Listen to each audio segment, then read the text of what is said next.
नमस्कार मित्रों, मेरा नाम है मृणाल पटेल और आज हम देखेंगे 29 दिसंबर मंगलवार के इंडियन एक्सप्रेस में मुझे एग्जाम के लिए काम की चीज़ें क्या लगी।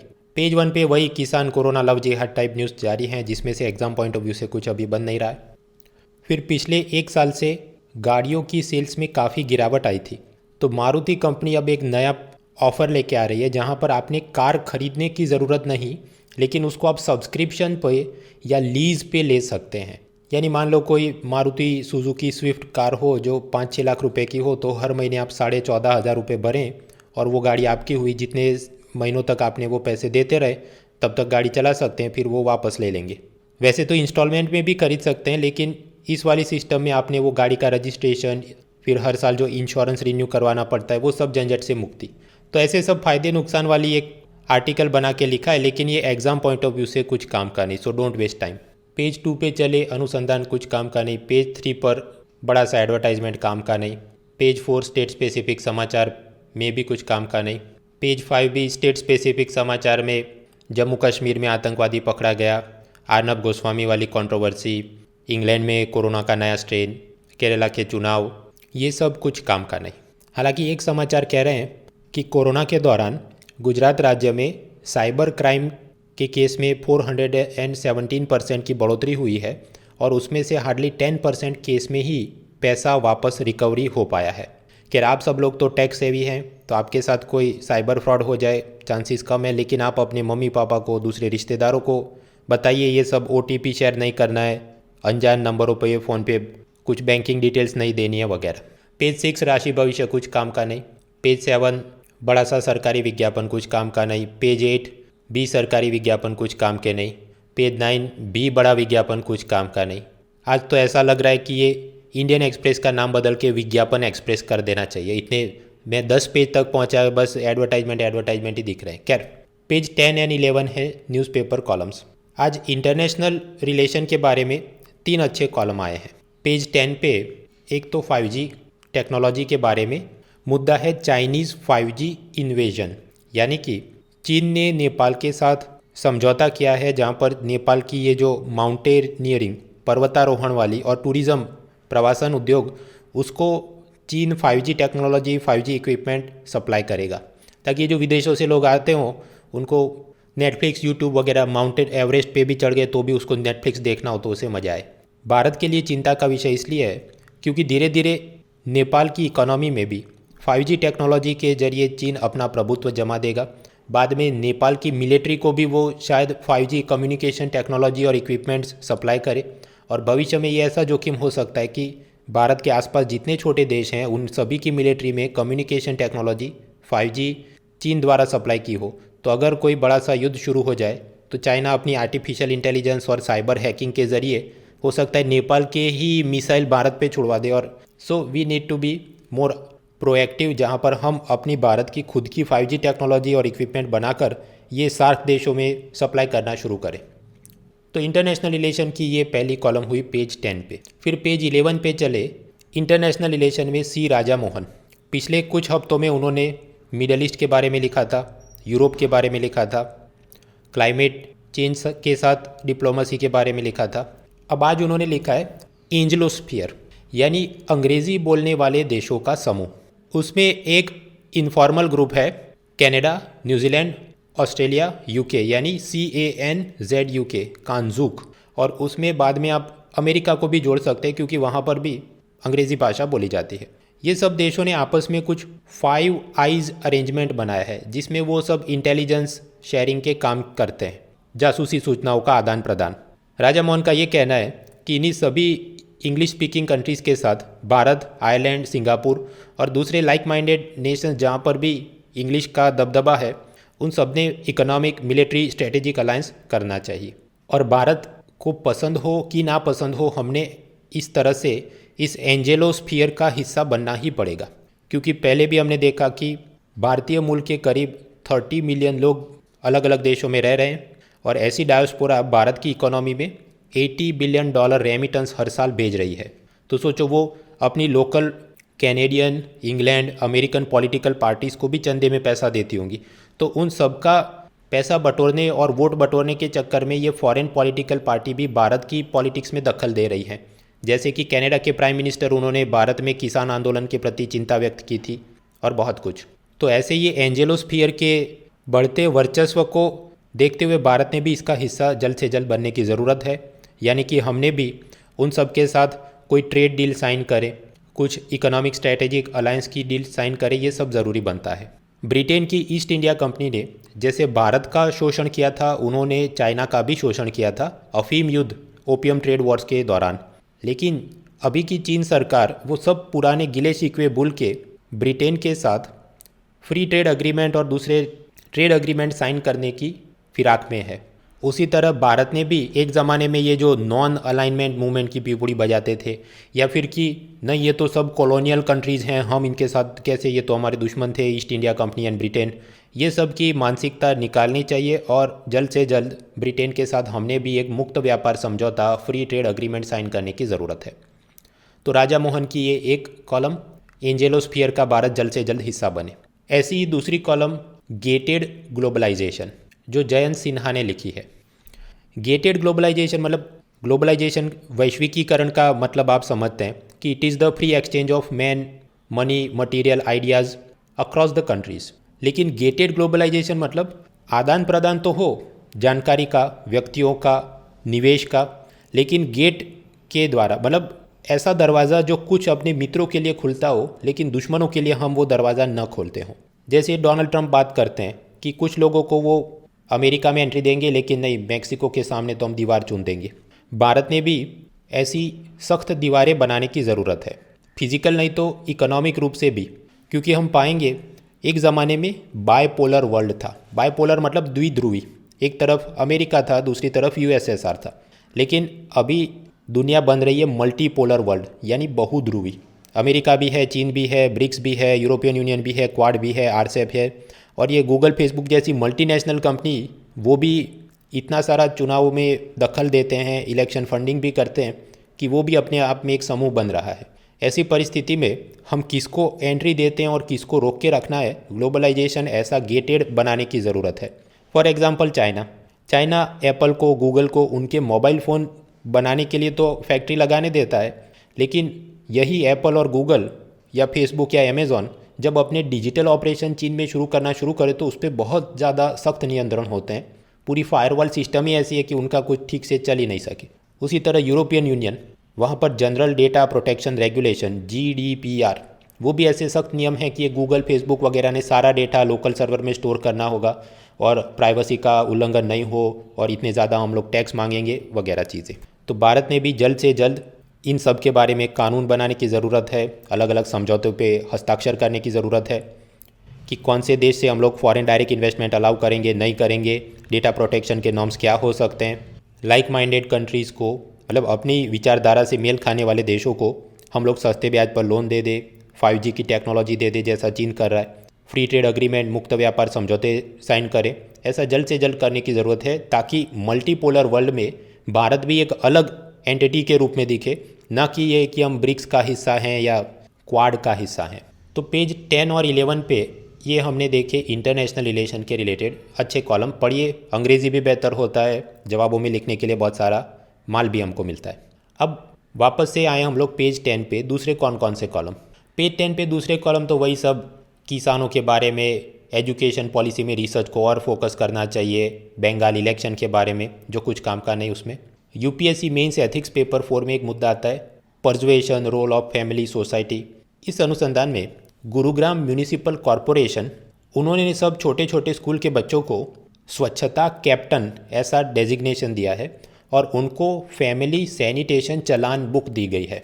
जैसे आपने ट्रैफिक के नियमों का उल्लंघन किया तो ट्रैफिक पुलिस आपको चालान काट के देता है, उसी तरह ये मतलब असल में पैसों का दंड भरना ऐसा चालान नहीं, लेकिन बस एक गेम खेलने के लिए कि छोटे बच्चों के पास ऐसा चालान बुक होगा और अगर उनका परिवार का कोई सदस्य स्वच्छता के नियमों का पालन नहीं कर रहा है, कूड़ा करकट फैला रहा है, तो ये छोटा बच्चा जो अब की एक स्वच्छता कैप्टन बन गया है, वो अपनी चालान बुक से उस फैमिली मेम्बर की चालान काट के उसको देगा, ताकि वो सामने वाली पार्टी थोड़ी शर्मिंदा महसूस करे और वो स्वच्छता ठीक से फैलाए।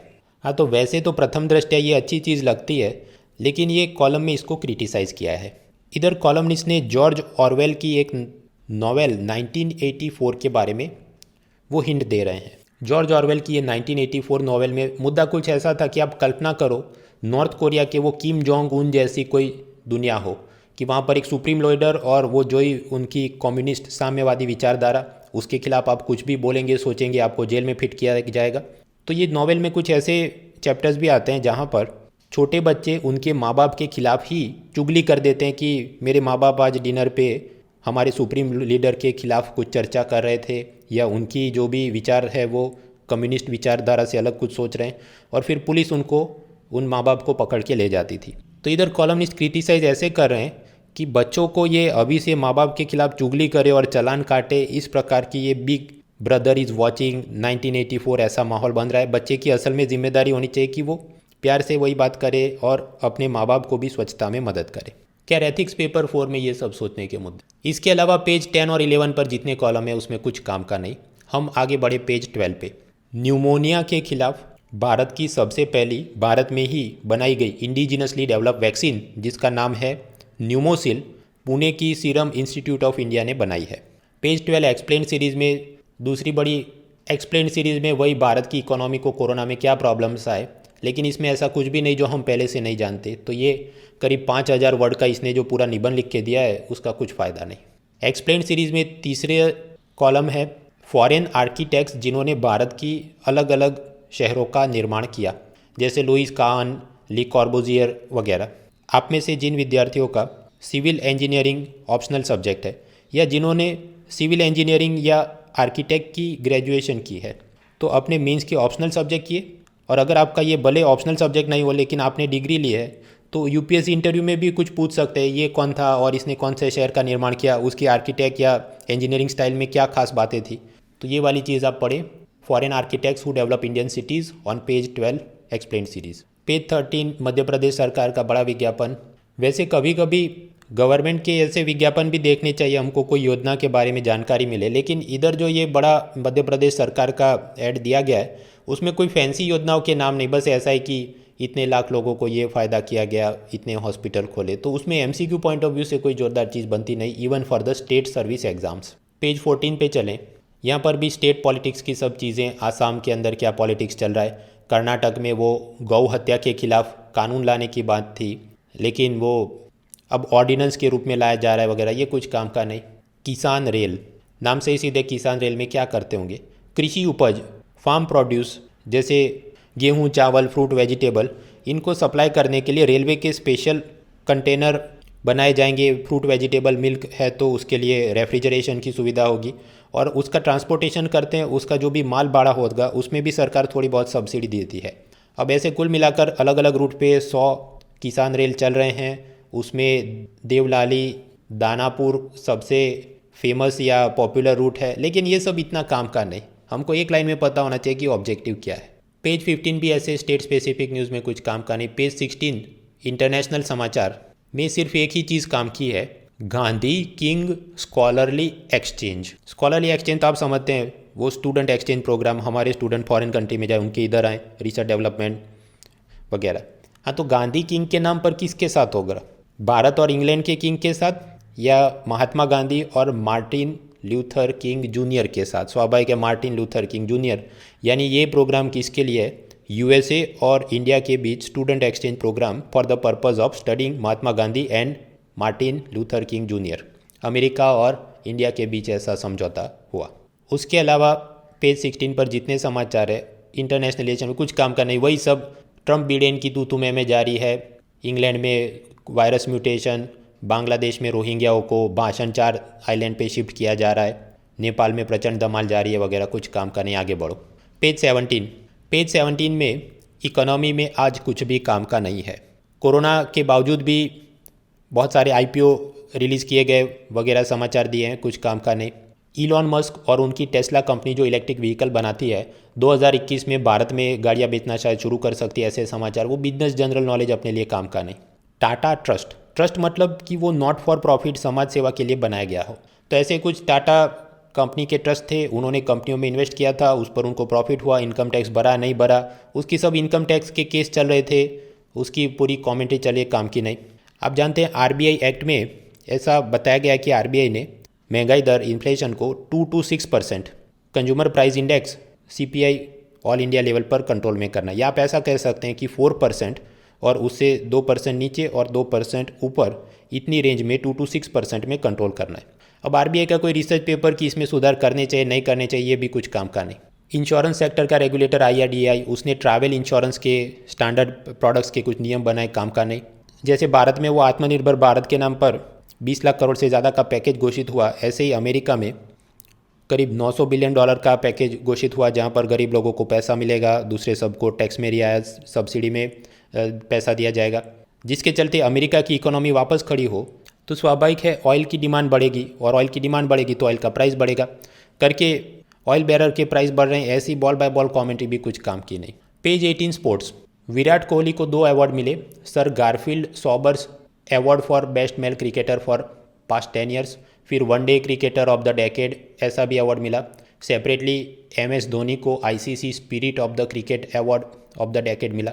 ये सब नॉन IAS एग्जाम के लिए, UPSC की IAS एग्जाम में ऐसे प्रश्न नहीं आते। फिरोज शाह कोटला मैदान में अरुण जेटली का स्टैच्यू प्रतिमा का उद्घाटन किया गया, ये भी अपने लिए काम का नहीं। पबजी यानी E-स्पोर्ट्स। आप जानते हैं एक ज़माने में बहुत सारे लोग टिकटॉक पे वीडियो बनाते थे और उसमें भी पैसा कमाते थे, लेकिन भारत सरकार ने टिकटॉक पे बैन लगा दिया तो उन सब की आमदनी चली गई। उसी तरह ये पबजी और दूसरे E-स्पोर्ट्स में कॉम्पिटिटिव टूर्नामेंट्स होती है जहाँ पर जीतने पर आपको इनाम मिलते हैं। तो बहुत सारे भारत के नौजवान पैसे कमाने के चक्कर में पबजी खेल रहे थे। उसमें कुछ तो बहुत सक्सेसफुल हो गए कि यूट्यूब पे उनके मिलियंस ऑफ सब्सक्राइबर हों, पबजी खेलने पर उनको अलग अलग स्पॉन्सरशिप मिलती हो और $40,000 से भी ज़्यादा वो कमा रहे थे। तो यहाँ पर केस स्टडी पूरी बताई गई है कि उन लोगों का बाद में क्या हुआ। तो मतलब अब धंधा ठप है, इधर उधर दूसरी गेम्स खेल के सब्सक्राइबर पाने की कोशिश, लेकिन कुछ फ़ायदा नहीं। फिर एक व्यक्ति उदित कुमार के बारे में लिखा है। उदित कुमार 23 साल का एक नौजवान, उसको भी लगा कि मैं भी ये सब पबजी खेलता हूँ और उसमें पैसे कमाता हूँ, मेरी बहन की शादी है, घर वालों को सपोर्ट करना है, तो उसने अपनी नौकरी छोड़ के पबजी खेलना शुरू किया। शुरू में तो थोड़ा पैसा भी कमा लिया, यूट्यूब चैनल भी बना लिया, लेकिन फिर भारत सरकार ने चीन के अलग अलग ऐप्स के साथ साथ पबजी पर भी बैन लगा दिया। तो अब ये उदित कुमार क्या कर रहे हैं, उनके पापा का दूध बेचने की दुकान है, उस पर मदद कर रहे हैं। और उदित कुमार का ये कहना है कि भविष्य में हो सकता है कि वापस पबजी का बैन हट भी जाए तो मैं उसको डाउनलोड तो करूँगा, लेकिन फालतू सपने नहीं देखूँगा अब, ऐसी आखिरी लाइन है। और इससे हमने सबक लेना है। सबक ये लेना है कि बहुत सारे UPSC एस्पायरेंट 1-2 साल तैयारी करके उनको सफलता नहीं मिले तो वो ऐसा सोचते हैं कि मैं अपनी कोई वेबसाइट या यूट्यूब चैनल बना लूँ और उसमें से ढेर सारे पैसे छाप सकते हैं। मित्रों, ये E-लर्निंग का बिजनेस वो भी बॉलीवुड जैसा ही बन रहा है कि जहाँ एक तरफ अक्षय कुमार होता है जो एक फिल्म में एक्टिंग करने के 135 करोड़ रुपये अब मांग रहा है, और सामने जूनियर आर्टिस्ट होते हैं जिसको 5,000 रुपये भी नहीं मिले। उसी तरह E-लर्निंग में भी कुछ जो बड़े लोग जिनका बोलबाला हो गया उन्हीं के लिए ये प्रॉफिटेबल है, बाकी जो नीचे लोग हैं उनका कुछ इसमें से आमदनी नहीं है। फालतू में टाइम इसमें वेस्ट ना करें कि यूट्यूब चैनल बनाऊँ वगैरह। 2012 में शायद मैंने ये यूट्यूब चैनल बनाया था। मान लो उसी वक्त मेरे साथ कोई आदमी किसी सरकारी बैंक में प्रोबेशनरी ऑफिसर असिस्टेंट मैनेजर के रूप में सिलेक्ट हुआ हो, तो इतने साल करते करते ये 2020 में आप पाएंगे उसकी सैलरी बढ़ी, मेरी इनकम उससे कम हो गई। वो कैसे? क्योंकि यूट्यूब में हर रोज़ नए नए चैनल बनते रहते हैं, लेकिन ऊपर जो एडवर्टाइजमेंट देने वाली कंपनियां हैं उनका बजट तो मर्यादित है, तो अब बहुत सारे छोटे छोटे चैनलों में वो विभाजित हो जाता है और उसके परिणाम स्वरूप आपके पास मिलियन सब्सक्राइबर भी हो, 10 लाख सब्सक्राइबर भी हो, तो भी उसमें कोई स्टेडी इनकम आपको दिखे नहीं। और हम ये भी मान के चले कि यूट्यूब को तो सरकार पबजी की तरह बैन नहीं करेगी, लेकिन यूट्यूब खुद से यूट्यूबर्स को कई बार बैन कर देता है कि आपने ये जो फोटोग्राफ यूज़ किया था ये कॉपीराइट का उल्लंघन है, या ये वाली चीज़ उससे वो सोसाइटी में वायलेंस प्रमोट हो रहा है। ऐसे फालतू आरोप लगा के कई बार आपकी चैनल को वो डीमोनेटाइज कर देते हैं, यानी आपको पैसा नहीं देंगे, एडवर्टाइजमेंट दिखाना बंद कर देंगे। 6-8 महीने तक वो पैसा ही नहीं देते, आप बार बार अपील करो फिर वापस अनलॉक करेंगे। मेरे साथ ऐसा 2 बार हो चुका है। तो ये कोई परमानेंट सोर्स ऑफ इनकम या जॉब नहीं है। बड़ी बड़ी मिलियन सब्सक्राइबर वाली चैनल भी आप पाएंगे, ऐप डाउनलोड करो, वो वाली चीज़ खरीदो, ये वाला कोड यूज़ करो, ये सब क्यों करवाते हैं? क्योंकि उनको यूट्यूब के एडवर्टाइजमेंट से पैसा नहीं मिल रहा, तो ऐसा इधर उधर की चीज़ें करके पैसा कमाने की कोशिश। इसलिए आज जब UPSC प्रीलिम्स को सिर्फ 6 महीने ही बाकी हैं, तो आप सब लोग भी कसम खाइए कि ढंग से तैयारी करेंगे और एक आध गवर्नमेंट जॉब हासिल करेंगे। ये नहीं कि यूट्यूब पे लक्ष्मीकांत और स्पेक्ट्रम की समरी दिखाने वाला मैं भी यूट्यूब चैनल बनाऊँ और उसमें से करोड़पति बन जाऊँ। भाई वो चीज़ अब संभव है ही नहीं। जो ये पबजी खिलाड़ी उदित ने कहा है, I will download the PUBG game, लेकिन अब फालतू सपने नहीं देखूंगा। इसलिए सपना देखो तो सही वाला देखो, ये यूट्यूब स्टार बनने का नहीं, गवर्नमेंट ऑफिसर बनने का सपना देखो। तो इस मैसेज के साथ ये आज मंगलवार का न्यूज़पेपर ख़त्म हुआ।